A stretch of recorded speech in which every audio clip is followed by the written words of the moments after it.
ഓം നമോ ഭഗവതേ വാസുദേവായ. ഓം ശ്രീകൃഷ്ണ പരമാത്മനേ നമഃ. എല്ലാവർക്കും നമസ്കാരം. ശ്രീമദ് നാരായണീയം ദശകം 3 ശ്ലോകം 8. കഴിഞ്ഞ ശ്ലോകത്തിൽ കാല് കയ്യ് എന്ന കർമ്മേന്ദ്രിയങ്ങൾക്കും കണ്ണ് കാത് മൂക്ക് എന്ന ജ്ഞാനേന്ദ്രിയങ്ങൾക്കും ഭഗവാന്റെ നേരെ താല്പര്യം ജനിപ്പിച്ചു തരണേ എന്നായിരുന്നു പ്രാർത്ഥന.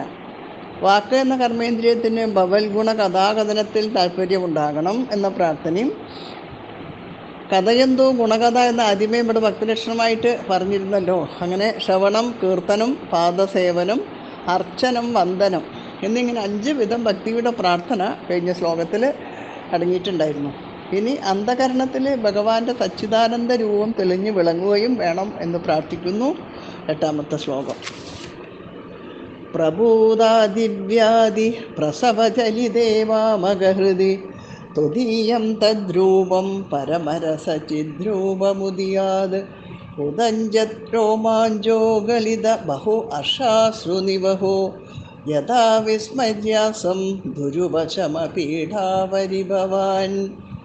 പ്രബൂത് ആദിവ്യാധി പ്രസവചലിതേ വാമഗഹൃതി ത്വദീയം തദ്രൂപം പരമരസ ചിദ്രൂപം ഉദിയാത് ഉദഞ്ജത് രോമാഞ്ചോ ഗളിത ബഹു അർഷാശ്രു നിവഹോ യഥാ വിസ്മര്യാസം ദുരുപശമ പീഡാ പരിഭവാൻ. പ്രബോധാദിവ്യാധി പ്രസവചലിദേവാമഗഹൃതി ത്വദീയം തദ്രൂപം പരമരസചിദ്രൂപമുദിയാത് ഉദഞ്ജത് രോമാഞ്ചോ ഗളിത ബഹുഹർഷാശ്രുനിവഹോ യഥാ വിസ്മര്യാസം ദുരുപശമ പീഡാപരിഭവാൻ.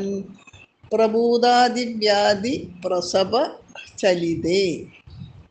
വളരെയേറെ മനോദുഃഖങ്ങൾ കൊണ്ടും രോഗങ്ങൾ കൊണ്ടും വല്ലാതെ ഇളകി വശായിട്ടുള്ള മാമകഹൃതി എൻ്റെ മനസ്സിൽ പരമരസ ചിദ്രൂപം സാന്ദ്രാനന്ദാവബോധാത്മകമായ നിന്ദ്രുവടിയുടെ ആ ദിവ്യ വിഗ്രഹം, ത്വദീയം തത് രൂപം ഉദിയാത്, നിന്ദ്രുവടിയുടെ ആ ദിവ്യ വിഗ്രഹം തെളിഞ്ഞ് വിളങ്ങേണമേ. ഉദഞ്ജത് രോമാഞ്ച, കോൾമയിർ കൊണ്ടുകൊണ്ടും ഗളിത ബഹു ഹർഷാശ്രുനിവഹ, ആനന്ദക്കണ്ണെ ധാരധാരയായി ഒഴുക്കിക്കൊണ്ടും ദുരുപശമ പീഡാപരിഭവാൻ, അടക്കാനാവാത്ത രോഗപീഠകളെ യഥാ അങ്ങനെ വിസ്മര്യാസം ഞാൻ മറന്നുപോകണമേ. വളരെയേറെ മനോദുഃഖങ്ങൾ കൊണ്ടും രോഗങ്ങൾ കൊണ്ടും വല്ലാതെ ഇളകി വശായിട്ടുള്ള എൻ്റെ മനസ്സിൽ സാന്ദ്രാനന്ദാവബോധാത്മകമായ നിന്ദ്രുവടിയുടെ ആ ദിവ്യ വിഗ്രഹം തെളിഞ്ഞു വിളങ്ങണമേ. കോൾമയിർ കൊണ്ടുകൊണ്ടും ആനന്ദക്കണ്ണെ ധാരധാരയായി ഒഴുക്കിക്കൊണ്ടും അടക്കാനാവാത്ത രോഗപീഠകളെ അങ്ങനെ തീരെ ഞാൻ മറന്നു പോകണമേ. സൂര്യൻ ഉദിച്ചാൽ ഇരുട്ട് അപ്രത്യക്ഷമാകുന്നത് പോലെ ജ്ഞാനാനന്ദഘനമായ ഭഗവത് രൂപം മനസ്സിൽ തെളിഞ്ഞാൽ സകല ദുഃഖങ്ങളും മറന്നുപോകും എന്ന് ഭാവം. സ്മരണരൂപമായ ഭക്തിയെയാണ് ഇതിൽ പ്രാർത്ഥിക്കുന്നത്. രോമാഞ്ചവും കണ്ണീരും ഭക്തിയുടെ പാരമ്പര്യത്തെ കാണിക്കുന്നു. ഭഗവദ്രൂപരസായനം സേവിക്കുകയും രോമാഞ്ച തൈലം പുരട്ടുകയും കണ്ണീർ കൊണ്ട് ധാര ചെയ്യുകയും അല്ലാതെ തൻ്റെ വാതരോഗത്തിന് വേറെ ചികിത്സയൊന്നും കാണുന്നില്ല എന്ന് സൂചന. വാതരോഗത്തിൻ്റെ ചികിത്സകളാണല്ലോ തൈലം പുരട്ടുക, ധാര ചെയ്യുക, രസായനം സേവിക്കുക. അതിനാണ് ഇവിടെ പറഞ്ഞിരിക്കുന്നത്. ഭഗവത് രൂപരസായനം സേവിക്കുക, രോമാഞ്ച തൈലം പുരട്ടുക, കണ്ണീർ കൊണ്ട് ധാര ചെയ്യുക.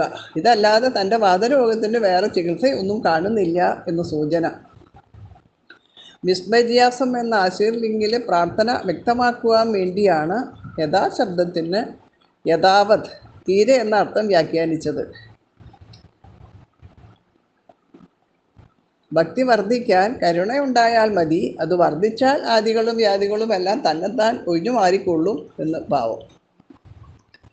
പ്രബോധാദിവ്യാധി പ്രസവചലിദേവാമഗഹൃതി ത്വദീയം തദ്രൂപം പരമരസചിദ്രൂപമുദിയാത് ഉദഞ്ജത് രോമാഞ്ചോ ഗളിത ബഹു അർഷാശ്രുനിവഹോ യഥാ വിസ്മര്യാസം ദുരുപശമ പീഠാപരിഭവാൻ.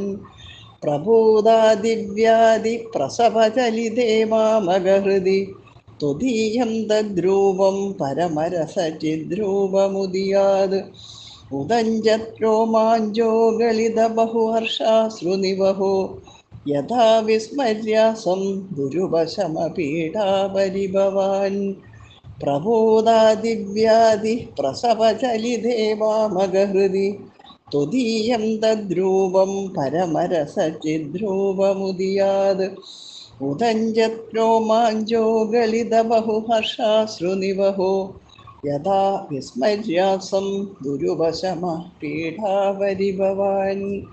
സർവത്ര ഗോവിന്ദനാമസങ്കീർത്തനം. ഗോവിന്ദ ഗോവിന്ദ.